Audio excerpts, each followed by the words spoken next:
Welcome back and thank you for joining us at TKO Fight Sports. Episode 3 coming to you tonight. We have a stacked show to talk about. We'll again delve into the realms Muay Thai, boxing, Brazilian Jiu-Jitsu for a little bit of a different flavour tonight. Of course, talk some MMA, local, domestic scene, international Australians fighting abroad. I'm joined again, first of all, by MMA legend in this country, Vic Grujic. Welcome back, thank you. Thanks for the wrap. Barbified, is that a new word? I know. Looking handsome, I'll take that much. As I've seen a panel member in my entire life. Thank you. I like it. And we are honoured, we'll use the word honoured, to be in the presence of newly crowned world champion, AK-47 Chris Bradford. Thank you very much, lads. Always a privilege to be here at TKO Fight Sports, especially with two lovely looking gentlemen like yourself. I will take that. And, we missed you last week. I'm we had glad you a did. fill-in that just did not quite fill the void, Thank unfortunately. you, mate. Yeah, I heard this Demi Coley guy is not that real good, but that's all right. I'm back, guys. Don't panic. Average at best. And should we not forget the main man himself, Joshy Warner. You're a good looking bloke too, Honoured. Josh. You're looking good. A little bit of Tin King going on today, but it's all good, you know. That is unfair. Had to quote that one, sorry. I want to start with you, Vic. Just UFC gym, what are you doing with yourself these days? Talk to me about what the future looks like for Vic Grujic. Training away. I've got a good number of students. I'm training jiu-jitsu most of the days of the week. I've got a couple of guys that we're training a closed group sparring team for MMA. And Yep. I train most days of the week with my coach, Christian Enner, and some of my boys, stablemate training partners, Kane Clark and Costa, we Nice. call him. He's quite a character himself. So yeah, training out there with those guys, and I'm preparing to jump back in the ring or cage or whatever it may be. Is that a spoiler? Oh, Ring. no, You said possibly. ring first. I did say ring, but it could be a ring maybe elsewhere in Australia. Yeah, in good hands. You're in good hands there with Christian. Too. Yes, He's a no, phenomenal Christian boxing Enner trainer. is a great person, Yeah. hell of a comedian too at times. So. Yes, very funny man. Given the rapport that we have on this show, whatever the news is, will you break it on TKO Fight Sports for us in the 100%. future? 100%. Good. Best place to hear it, we're here. Very good. And big man, Chris Bradford. Ooh. The rematch, Joe Boubier, controversial decision. Just kidding, it was clear cut. Relax. No, look, it was a very tight fight. It was. You know, I'm a man of honour and a man of give my word. I promised him a rematch. I did. Mm-hmm. I wasn't going to be dumb enough and fight him the same way I did, the way I fought him the first time after we talked after the fight. Totally admitted to me, he threw him totally off his game. He thought Yep. I was going to come in, pound away, but me and my team planned to fight him at distance, pound his legs. And yeah, I didn't come down to the wire, but I do feel in the end I just did enough in the last round to take away the points. I reckon the guys that had it 48-47 had it the right way. And Agreed. I think it was 3-2, and I think you're Yeah. spot on. You finished stronger, and that was evident on the scorecards. and, Can I just ask, and I know there was a lot of emotion after, and it was, it was a great thing to watch as a supporter of the sport. Without sort of rehashing, That's I don't right. want to put you back into that position, but what did it feel like to get the nod to win the world title, which has been something you've been yearning for a long time, but to do it in the presence of your son and your father?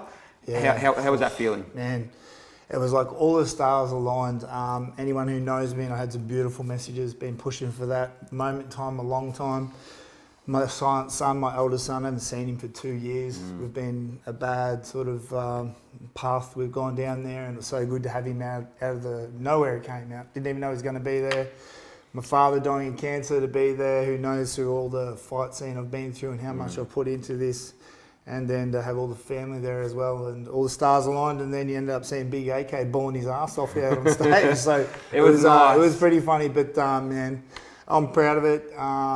Yeah, it's a crazy moment, and anyone who's been on the shows like that will be in that situation where there's family involved in a massive moment like that. Yeah. There's a lot of emotion that gets involved, isn't that right, Vic? 100%, man. It was fantastic to see it, and I didn't know a great deal about what was going on behind the scenes, but even as a fight fan, sitting back and watching the fight unfold the way it did, and to see you have that moment, man, it was amazing. Yeah, Beautiful. it was crazy. Thanks for sharing it for everyone else too. No, thank you guys. And a shout out to Joe. He's a great fighter, and he'll be back, and he'll be better than ever. Very quickly, #1 ranked WBC, if my alphabet is correct. Can you believe I that? can believe it, and I love that. But you might not be able to give many spoilers away, but what does the next sort of 3 to 6 months look like for you? Now, world title to potentially defend, Right. #1 WBC ranking, hottest prospect in Australian Muay Thai again. Where do you go from here? Look, I do know a path I'm going to take, and I'm just got to be, like Vic, I'll break it on TKO Fight Sports. but I've got to be a little bit careful with my words here. You will see me in Asia in later on in the year for possibly one of the biggest fights of my career in front of the biggest amount of people I've ever fought in front of before. And then, that WBC list that I just happen to be at the top of the pile at the moment. Photo. That is a great looking photo. You never know. You might just see, with all plans go to head in late December, you might, with a bit of luck, my name might be up there with a bit of green wrapped around me. But there's a bit of planning to happen yet, and a few people to talk to. But plans are in motion, talks are in motion, and once again, I thought I was done, but no, I'm not done yet.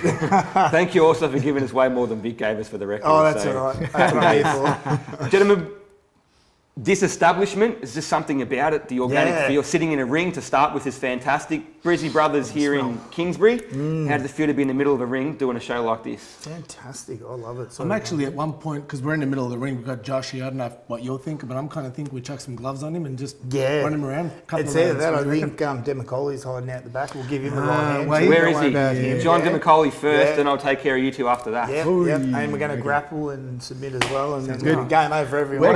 We got one of the best hottest prospects in jiu-jitsu in the country at the moment. The hottest. Well, the hottest. All right, we'll say that. He's actually a good-looking guy, so we'll keep it at that hot level. I was talking jiu-jitsu, but that's for you to go ahead with.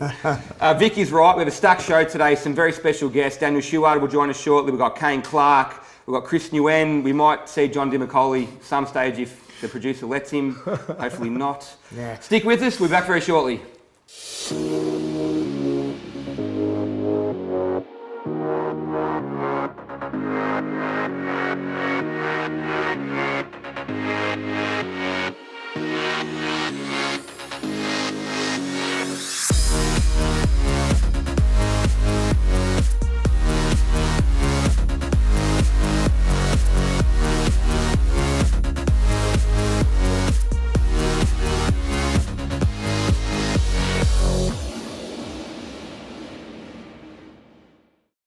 Welcome back to TKO Fight Sports. We are now joined by MC royalty. I'm going to go with the Michael Jordan of MCing in this country.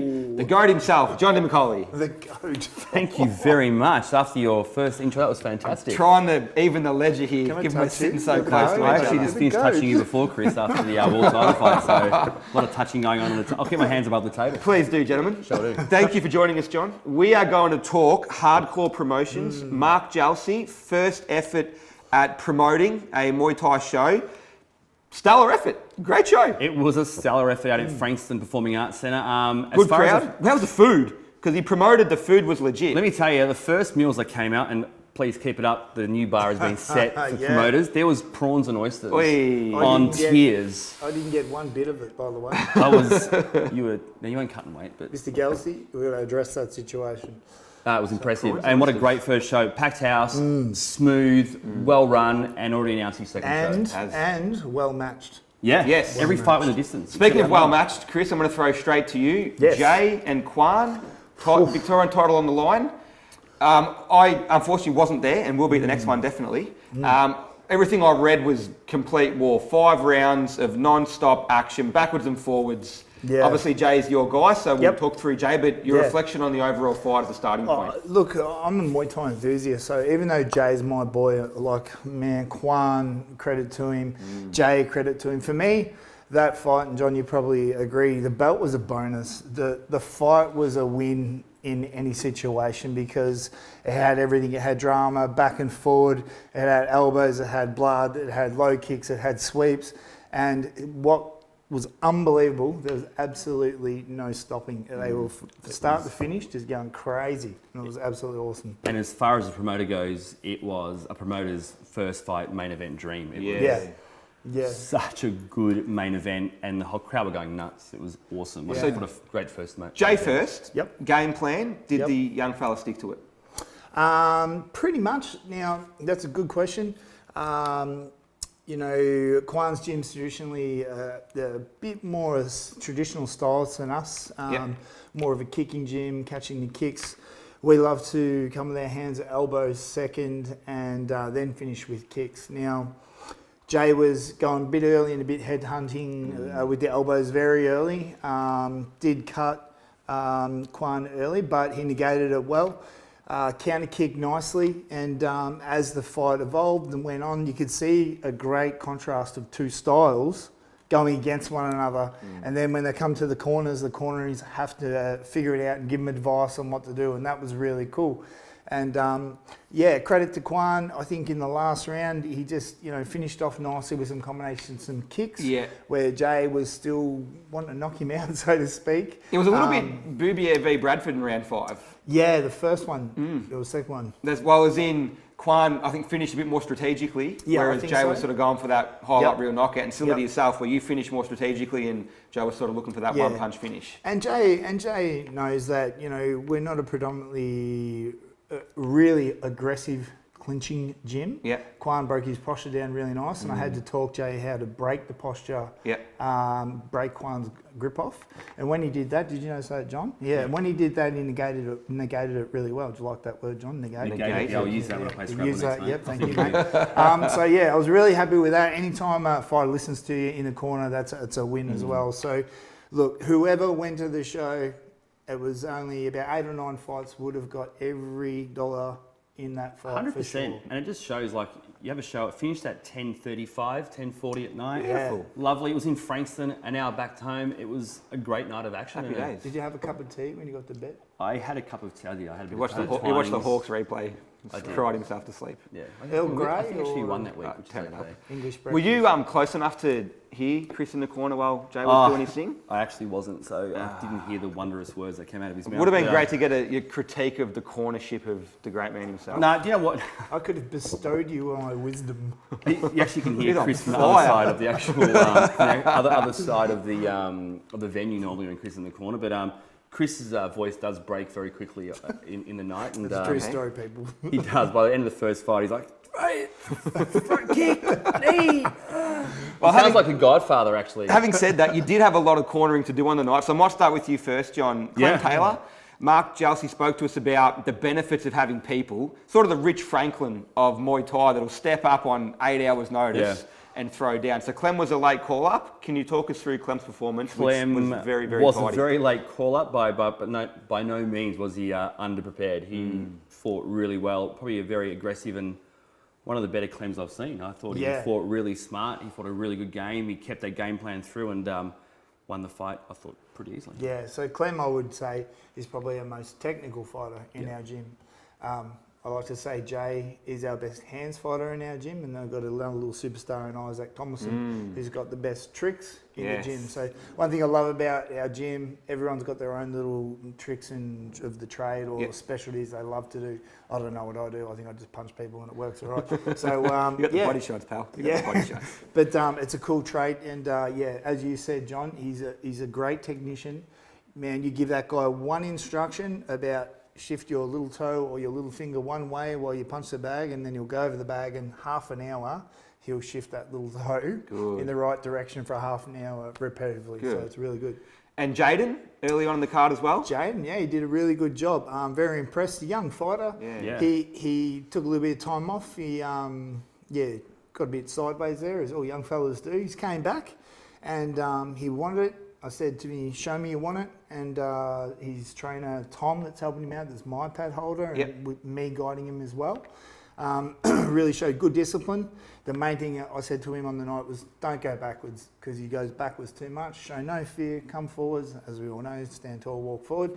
And he did that. He put the impression on his opponent and pressure and come away with the win. And I think it was, for the start of the card, it was a really great performance. It got the whole promotion off to a flying start. It was a really good first card, really good. Shout out to Louse's boy that he fought too. Like, Louse is a great trainer, and they're a good gym too. So it was a good. You shit stir. It was a good another contrast of styles too. So Louse has got his boys doing really well over there also. Before we talk about hardcore promotions too, just quickly, so with Jay having like a slugfest like that, great war, huge exposure, everyone's talking about his name right now. where does he go from here? Like, what are your plans for Jay for his next contest? Good question. I was going to say that, good question, but he got to me. I'm here for the questions. You're here for the looks and the goat status. I've taken Jay to places like CMT. Little gloves suit Jay's style so well. He's dynamite. He's got dynamite, fast hands. He's been in Sydney, but ideally I'd love to push him over to the WA scene if I could. There's a lot of people floating around that weight over there and good fighters. He'll have to clinch a little bit more before he goes out over there. Definitely. But I'd love to see him push over that way and then learn a little bit more over there, come back and look, he's still dedicated. He's still on the straight and narrow, which I love about him. And he's showing me hunger and he wants it. So that's good to build in the gym and be around, we want that. So John D. McCauley, I saw a little spoiler on Facebook, Hardcore Promotions 2. Yep. Full Thai rule 4-man eliminator. Woo! And don't quote me on this, Chris Nguyen, who will join us shortly, Albert Xavier, Suleiman, Hashimi, yep. and Van Pham. Van Pham. Give me the very early prediction of what that's going to result At in. 61 5 kilos, I would think. Well, $5,000, it's in April? No, hell no. August. August. That was, sorry, April, we're past April. Close enough. August, we're there. It's next week. We'll cut that out. I'm sure we're going to cut that out. Not the goat anymore. No. It's a good 4-man, 5,000 4-man. Van Pham, fresh off a massive win on Rebellion, where he had probably, in my opinion, the fight of the night. I thought that was a cracking fight. Yeah. Really good. You've got, out of those 4, you've got 4 very strong Thai fighters. Yeah. One that we'll see very shortly. Go another level on what you're saying there. You got 4 guys that I would think all walk around at very different weights on a day-to-day basis. Yes. Van's very slimmer build, say, to an Xavier or a Chris. Suleiman. I feel, that's my opinion. I don't hang out with the boys. You probably see them more than what I do, John. Yeah. But it'd be interesting to see their weight cuts and how they go about their training and how they do that and adjust to We that. can ask Chris later on tonight. Yeah. We will ask Chris later on tonight. We'll also discuss that eliminator in far more detail as we get closer to the date. So again, congratulations, Mark, on a successful promoter's debut. Congratulations on the 4-man eliminator coming in August. We're going to throw to Vic Grujic now, talking to Sam from Brizzy Brothers. All right, thanks, Josh. We're here with Sam from the Brizzy Brothers. Nice to meet you, Sam. Likewise. Do you want to tell us a little bit about the gym and history and a little bit about yourselves? Yeah, so we've been open since 1968. My late father Cos and my uncle Ben opened it once Ben's career finished, and we've been in operation ever since, training amateur and professional boxers, and just really loving the sport and working with the community and young kids and anyone who wants to learn about boxing. Fantastic. Tell us a little bit about some of your fighters that you have out of the gym, amateur and professional. Yeah, so at the moment we've got young Mark Schliebs. He's the current Australian bantamweight champion. He won that October last year and he'll be defending that in June. We've got 2 light heavyweights in the pros, Didier Mawaka and Dave Drapak, who are coming along nicely. And in the amateurs last year we had Tuisi Vusiutu, who represented Australia at the Commonwealth Games. And we've got young Elias Awad, who's representing Victoria at the National Championships in June, hopefully to qualify for the World Championships. So got a few young kids coming along nicely. Tell us a little bit about the founding members of the Brizzy Brothers. Yep, so there's Ben Brizzy now, who's the head trainer here. He fought back on TV ringside back in the 60s. He had, I think it was about 14 professional fights, won most of them. Unfortunately, his career was cut short due to an eye injury, a detached retina. He suffered in a fight which he did go on to win.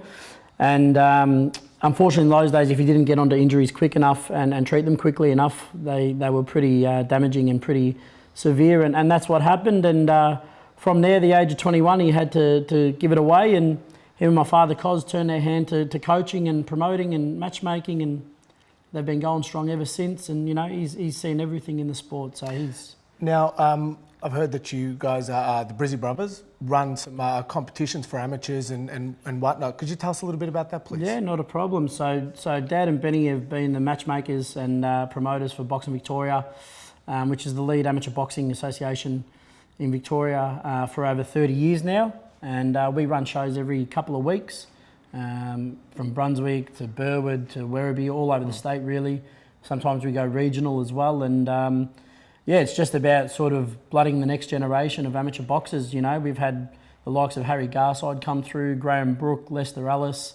Oh, wow. Yeah, they've seen everyone along the journey over fantastic. over that time. So, yeah, they've been in the sport as long as anyone can remember, and hopefully, you know, we're here for another 50 years because it's our true passion. Like anyone or most people in combat sports, we do it for the love and because of that, you know, that fire that never 100%, burns yeah. out. That's fantastic. That's great to hear, man. Wishing you guys all the best here at Brizzy Brothers. So if anybody is watching this at home and you guys are out by Kingsbury Way, stop down, Brizzy Brothers. Come train. Great environment here, great team trainers. So yeah, come on out. No worries, Vic. Thanks for having us. Thank you. Cheers.